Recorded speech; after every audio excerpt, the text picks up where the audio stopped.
Visakha steel plant private పరం కాకుండా NDA కూటమి ప్రభుత్వ చర్యలు చేపట్టాలని ప్రగతిశీల మహిళా సంఘం విశాఖ జిల్లా అధ్యక్షురాలు వెంకటలక్ష్మి డిమాండ్ చేశారు. స్టీల్ ప్లాంట్ ప్రైవేటీకరణకు వ్యతిరేకంగా చేపట్టిన రిలే నిరాహార దీక్షలు 1222 రోజులకు చేరడంతో ప్రగతిశీల మహిళా సంఘాలు కార్మికులకు సంఘీభావం తెలిపాయి. ఈ సందర్భంగా వెంకటలక్ష్మి మాట్లాడుతూ కూటమి ప్రభుత్వం స్టీల్ ప్లాంట్ పరిరక్షణపై చర్యలు తీసుకోవాలని, సొంత గనులు కేటాయించాలని డిమాండ్ చేశారు. అలాగే ఆర్ కార్డులు ఉన్న వారికి ఉద్యోగ భద్రత కల్పించాలని కోరారు.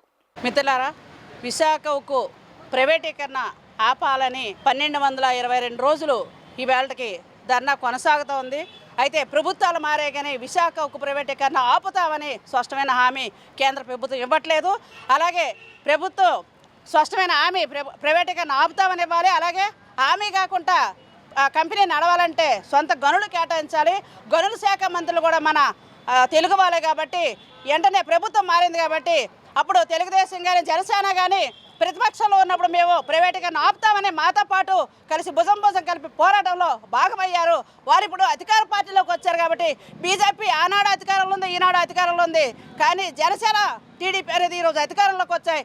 ఈ ప్రైవేటీకరణ వ్యతిరేకంగా ఇప్పుడు కూడా మాట్లాడాలని స్పష్టమైన హామీ ఈ కార్మికులకు ఇవ్వాలని, అలాగే ఎకరా భూములు ఇచ్చి ఇల్లు ఇచ్చి ఊరు వదిలి పుట్టిన ఊరు మన మమకారాన్ని వదిలి ఎంతోమంది నిర్వాసులు అయ్యారు.